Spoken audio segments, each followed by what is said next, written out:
Like some people say you should tell kids not to curse, but I can't do that because that's what I do for a living is cursing. But I didn't want my kids to be unpopular, so I used to say to them, listen, there's no bad words. There's no bad words. All words are okay, but there's some words that certain people get upset when you use them. So if you're going to use those words, look at the person first and try to guess if they're that kind of person. It's tricky teaching your kids right from wrong because people disagree about right and wrong in such big numbers. Like millions of people think that abortion is wrong, and millions of people think that abortion is great. So that's confusing. Personally, I don't think, here's what I think. I think you should get an abortion, right or wrong. Right or wrong, you should get one. You should get as many abortions as you can. I think you should try to get a lot of abortions. But here's why, because it creates jobs. More abortions, more jobs. For the nurses and the doctors and the dumpster guy, everybody gets a job. They need to work. How's he gonna feed his kids if you don't kill your kids? That's what I'm saying. We're all in it together.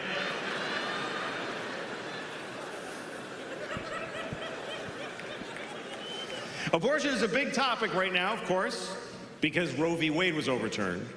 Roe versus Wade, we all know what this was. Roe versus Wade, it was a court case. Roe was a woman who wanted an abortion, and Wade was the baby, I guess, I don't know.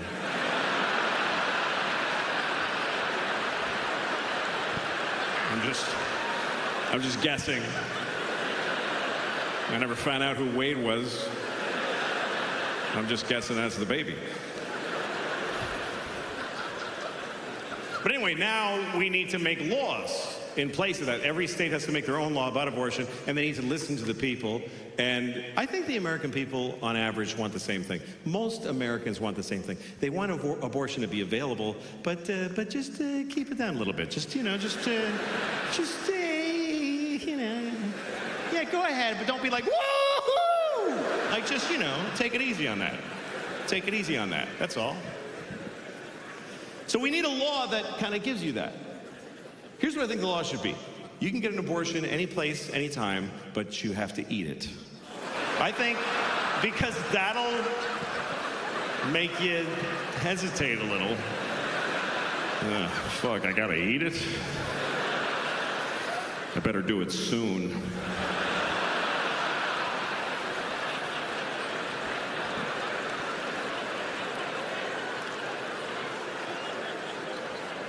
I'm just trying to come up with something that makes everybody happy.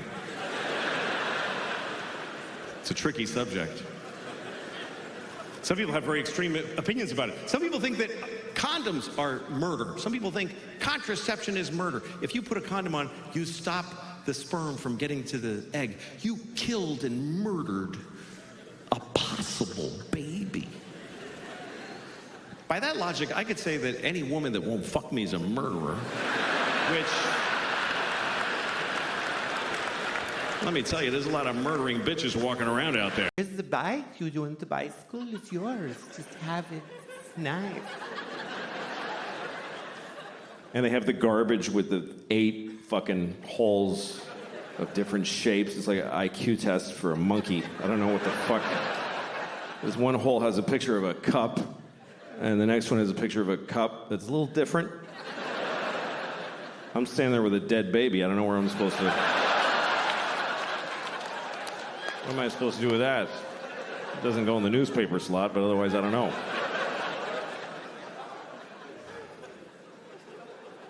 I like cities. I don't like little places. When I go to Europe, I go to the big cities. Everybody tells you, don't go to Madrid. You got just go to Madrid for like a day. And then you got to take a train. And you have to go to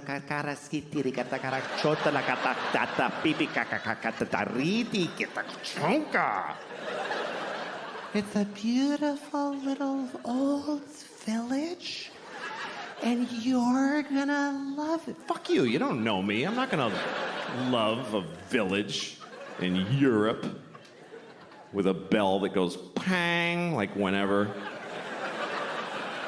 and a dog walking alone. I don't like cute little places. I don't like little towns in America either, with little shops. Oh, look at that little shop. Let's go in that little shop. Now let's get a divorce. Isn't that a better idea? You go in there. I'll just walk away. Just tell the kids I was a pilot and I got shot down. I don't like little shops. I'm uncomfortable in a little shop. You go in and it's like, Clill-a-ling-ling. Clill-a-ling.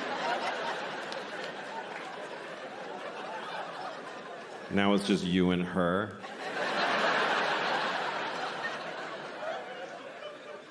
You're surrounded by her dream.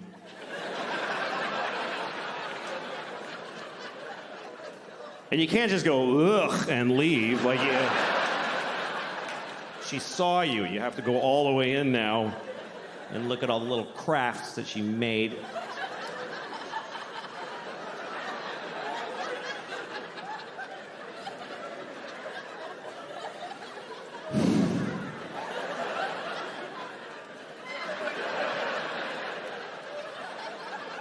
You made this? Really? You made this instead of killing yourself?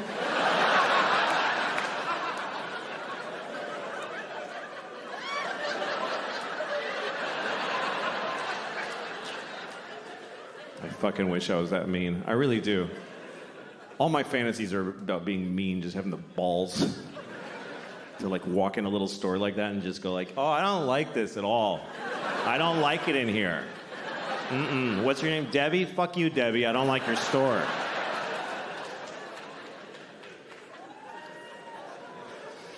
Terrible things. I know how to do that, and I know how to do that. So that's my core competency. And there's certain people that think there are things that you shouldn't make jokes about, like Auschwitz. You shouldn't make jokes about Auschwitz, some people think, because it was terrible. Many people died. Their children were killed in Auschwitz. Children that could have grown up and moved to Brooklyn and hated black people, and they didn't get to do that. Exactly. It's terrible. It's terrible. So some people think you shouldn't joke about Auschwitz. I have a friend, a comedian from England, who made a joke about Auschwitz last year. He got in a lot of trouble. It was a big deal. It was in the newspapers. He lost jobs. And at one point, Auschwitz tweeted about it. It said Auschwitz with a blue check. So it was like, oh, cool, it's really them, you know? And they tweeted like, that's not funny. And I don't know. I mean, who's running the social accounts? Why is the death camp tweeting? Who is it? I got a summer job at Auschwitz. I run the Twitter. What's...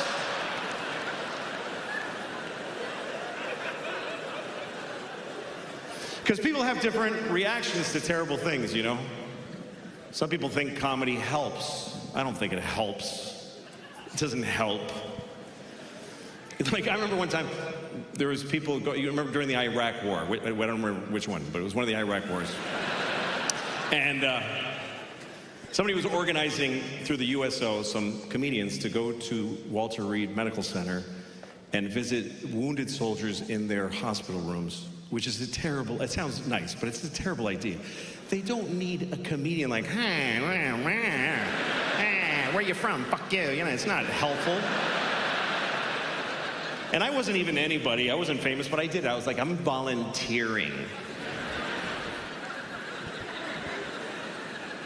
I fucking hate that me so much, you know? But I did it. And I remember we're at the hospital. It's a very serious place. It's an army hospital. And the army doctor is giving us a briefing about the soldier that I'm about to go in and see. He says, this kid's name is Travis. He's from Iowa. He's 20.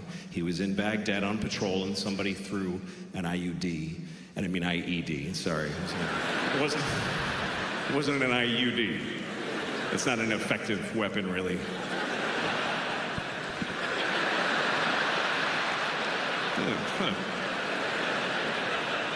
No.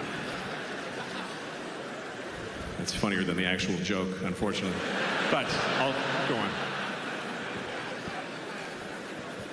It was an IUD. IED. Fuck. It's an improvised exploding device. You know, it's like a bag of ammonia with Canadian pennies in it, and they strap it to a Nokia flip phone, and you know, that's what happened to Travis.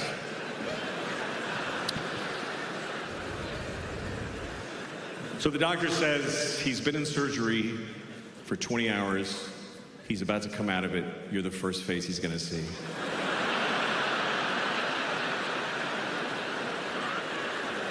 I was like, can we get his mom to open for me, maybe?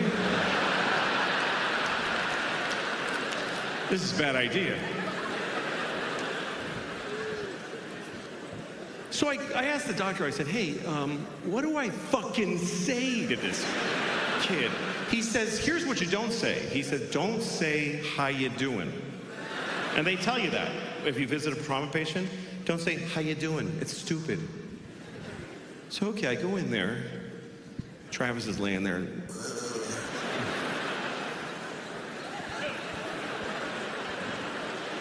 I'm like over his bed. It's obscene. I can't say, how you doing? So I said the only worst thing. I said, what are you gonna do now?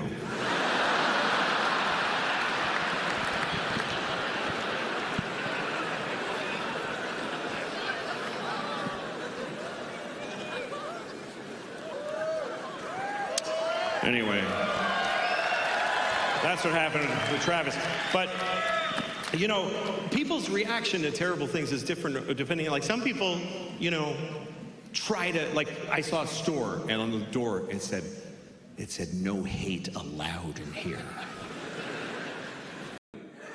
I'm not. All the things you do, I do a better version of all those things. And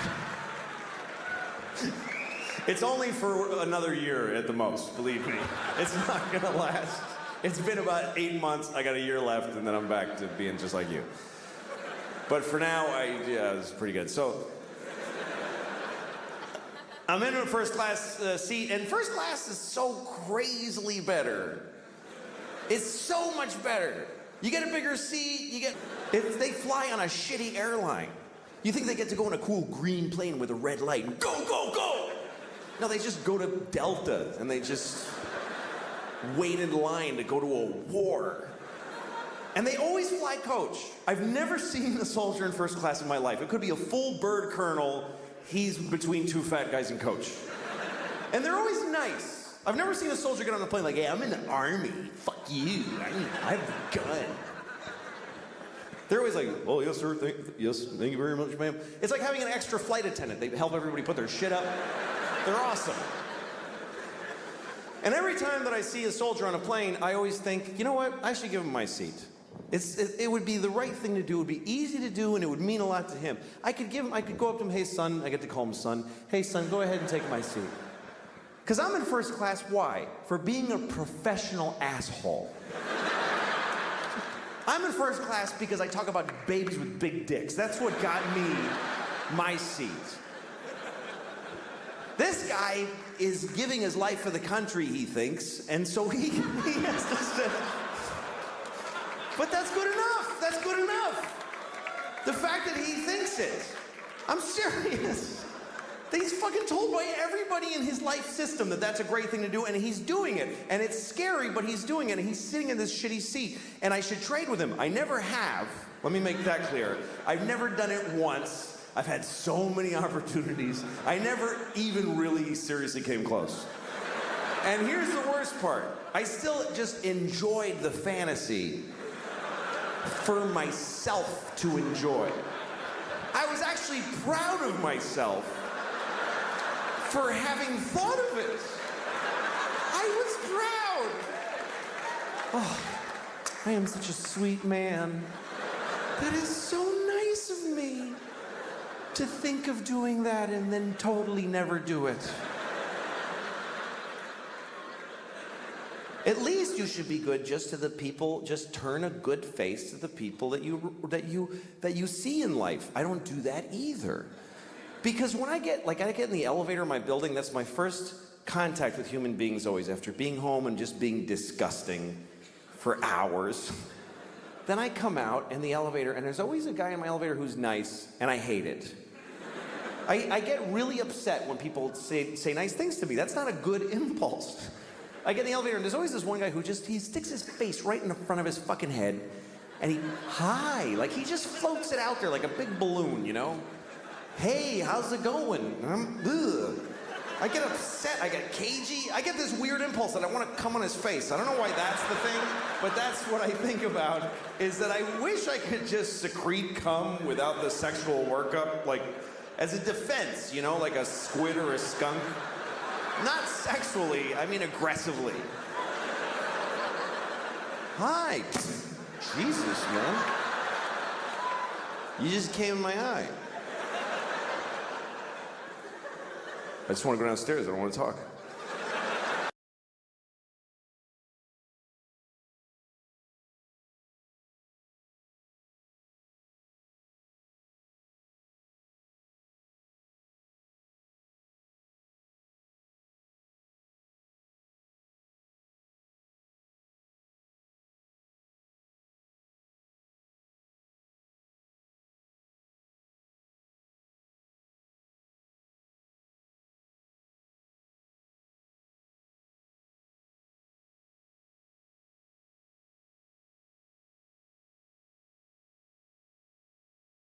And in the window of the drugstore, they had a wheelchair on display in the window. Is that really an impulse purchase?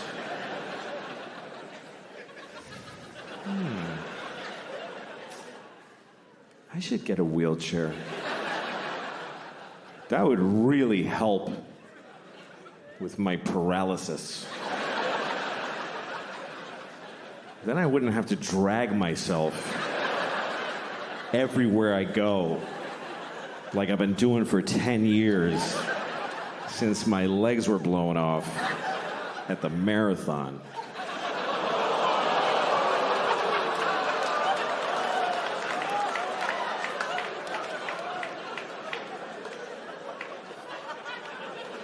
Okay. Bunch of fucking hypocrites, apparently. Because, let me point some out to you. Let me point some out to you, motherfuckers. You were just, like, seconds ago, laughing at a man with no legs crawling on the ground. You're just... And then at the end, you're like, oh, but not those particular legless people. No.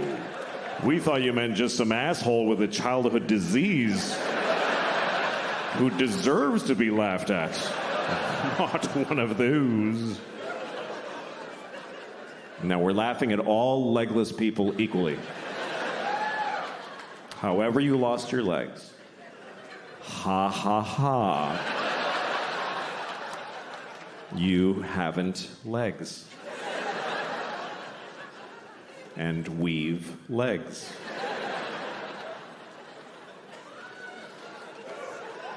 I have legs. I have 2 legs.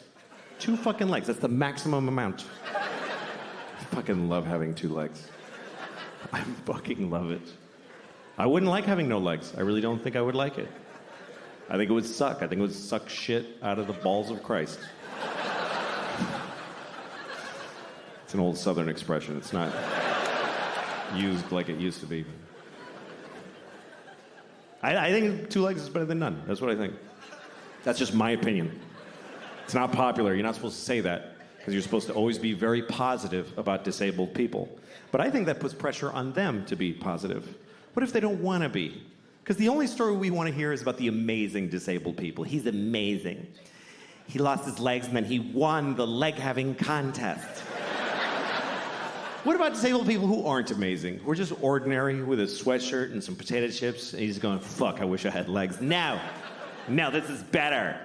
This is better with no legs. Why is it better? Because you can do anything now. I can do 4 things. Fuck off. I just don't know that our positive, non-disabled attitude. Like really upset. Like inconsolably upset. Honey, it's the country's changing.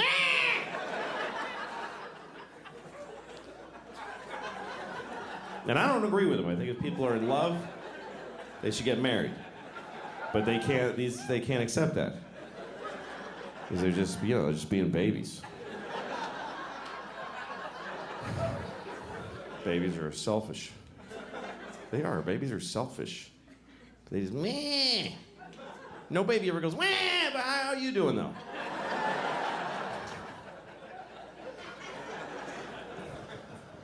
I have 2 daughters, and both of them at one time were babies, and I held them and they cried on planes. It's happened to me. I've had a baby on a plane. If you're ever, this is how selfish people are. When you're on a plane and you hear a baby crying, you think that's happening to you. You're like, oh, this is gonna ruin my flight. It's gonna ruin it. Well, look at the parent, because that person is holding a crying baby on a plane, which means they've been traveling with a baby all day, which means they have a baby. Okay? So their life isn't even good. They don't like anything. Their whole life is, Jesus. If there's any joy for them, it's that this is now bothering other people. Yeah, you listen to this shit now. Wah! I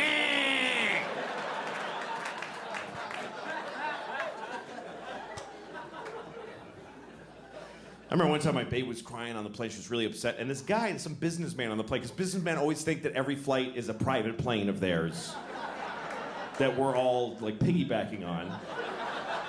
And this guy has this fucking newspaper, and he turns around to look at me and my baby, and he looks right at me. He doesn't kind of like go like this. He looks at me like, Like, could ya? Like, oh, I'm sorry, is this bothering you? Let me just...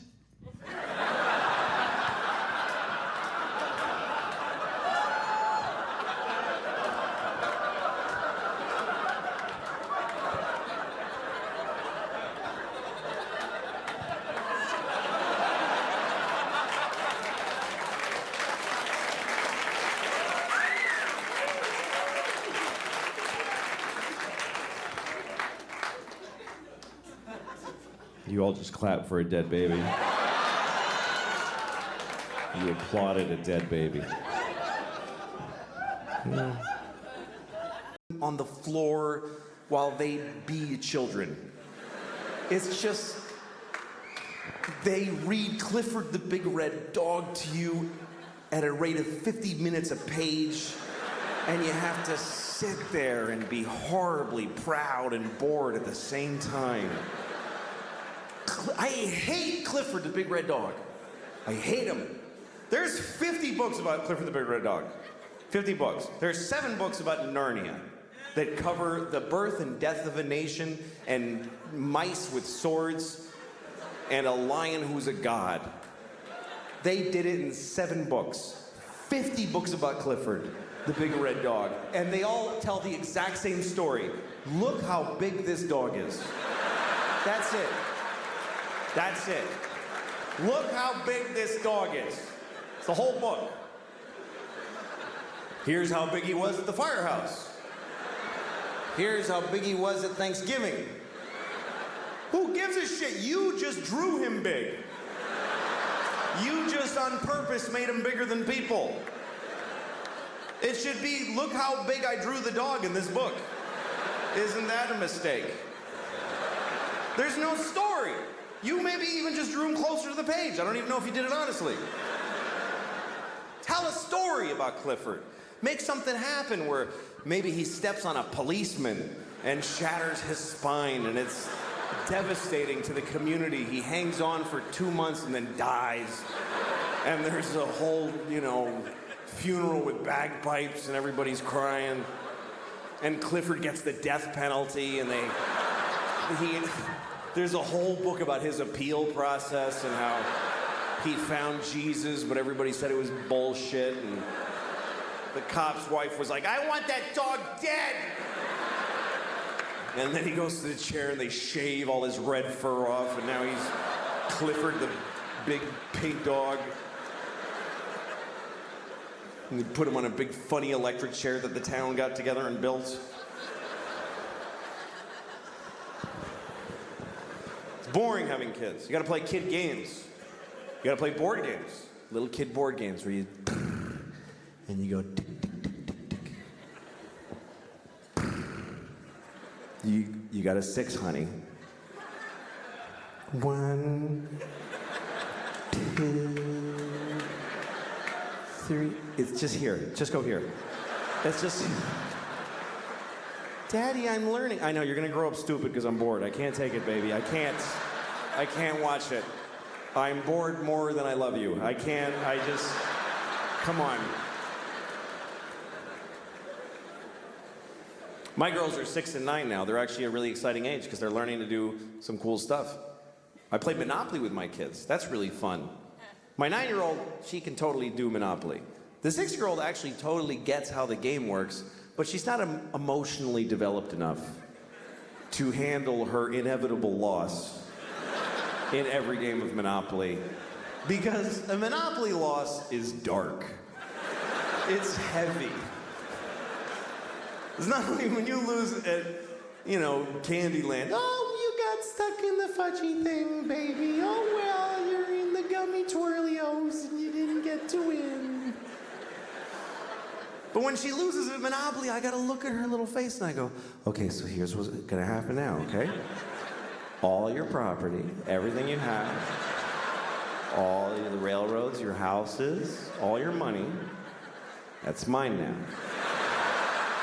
Gotta give it all to me. No, give it to me. That's right. And no, you can't play anymore, see, because even though you're giving me all of that, it doesn't even touch how much you owe me. Doesn't even touch it, baby. You're going down hard. It's really bad. All you've been working for all day, I'm gonna take it now, and I'm gonna use it to destroy your sister. I mean, I'm gonna ruin her. It's just mayhem on this board for her now. I was like, I think I have it. Can you feel? I'm bad with pain, too. Like, the other day I hit my elbow right on that spot where if I had a gun, I'd be dead now. I can't do pain. That's why I could never be a cop. I couldn't walk around with a gun right here. There's 50 things a day where I'd be like, fuck that ain't worth it.